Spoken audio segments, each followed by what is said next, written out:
Anda anak lanjutku sini ayah babaया आइखौ गोसोखांबाय थादों आयै नों मानो बाबा आरो जोंखौ गारनानै खारना थांखो आयै बाबाया नोंखौ नागिरगासिनो दं आयै जोंनो नोंखौ नांफिनगौ आयै गावनि असे फिसाज्ला उन्दै बैसोनि गथ'आ गाबै गाबै हांमा सोरहाब लेंहरफिनदों गावनि आंगो बिमाखौ सासे जोंसार बसुमतारी होननाय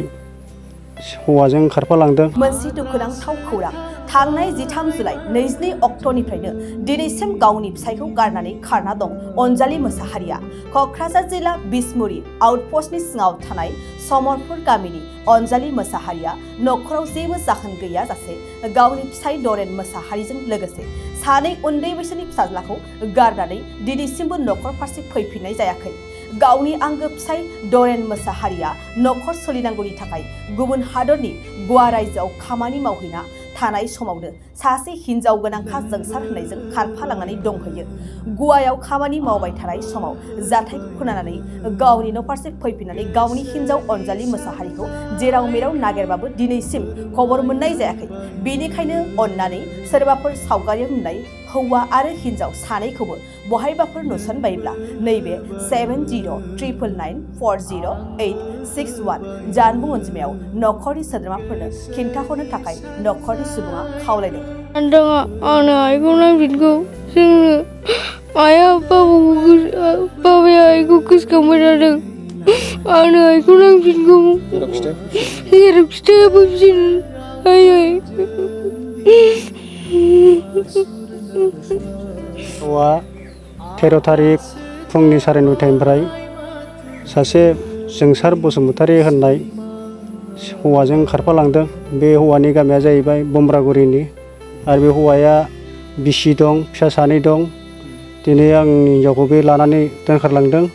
बबेयाव दोनखारलांदों दिनै आं मिथिया आं खबर लागासिनो दं सुलाद लागासिनो दं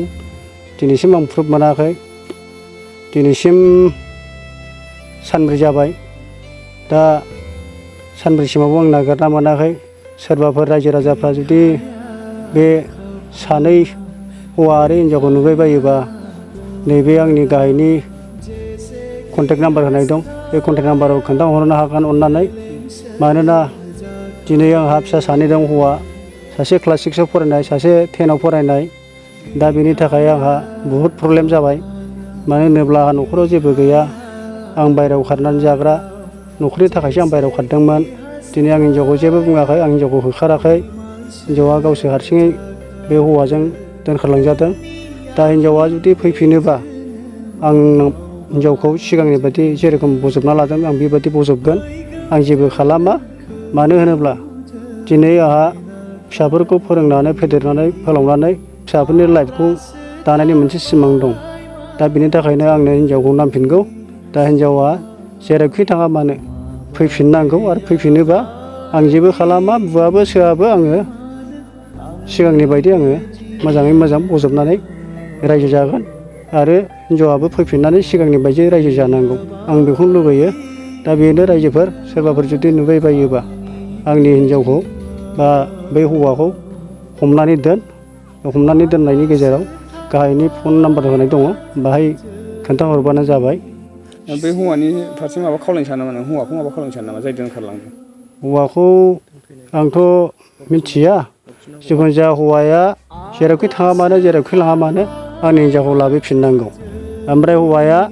गावहाबो हिनजाव दंखायो फिसा दंखायो हिसाबै बे गावनि बिसि फिसाखौ लानानै सिगाङाव जेरोखोम रायजो जादों बेबायदि रायजो जाफिननांगौ रायजो जाफिनथों आंबो बेबायदिनो जागोन सिगाङाव जेरोखोम जादों बेबायदिनो आंबो जागोन हौवायाबो बेबायदिनो जानांगौ मानो होनोब्ला मालायनि न'खर संसारखौ बिदि सिमफायनो नाङा आंबो मालायनि न'खरखौ सिमफायाखै दिनै आंनि न'खरखौ बिराद गोदाव सोराव खालामलांबाय बियो थेवब्लाबो आङो दिनै आंनि हिनजावखौ आं जेबो खालामा खिन्थु फैफिनथारनांगौ आंनि हिनजावा फैफिन आं न'आव मानो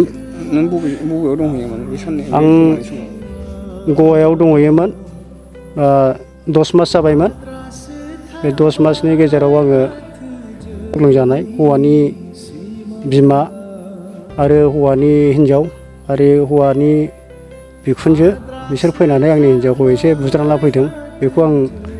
खोनानो मोन्दों ओमफ्राय आंनि मबाइलावबो आं खोनाहैदों आं बेखौ खोनानानैनो तुरन्त आङो न'आव फैनो गोनां जादों। नङाबा आंहा न'आव फैनायनि खोथा गैयामोन। आंहा न'आव फिसाफोरनो बा फिसाफोरनि थाखाय मोनसे जिनिस सोरजिनो बा मोनसे सम्पति सोरजिनो मोनसे सिमां लादोंमोन। दा बे सिमांखौ आङो जाफुंहोनो हायासै। दा आंना हिन्जावा बेनो फैफिननांगौ।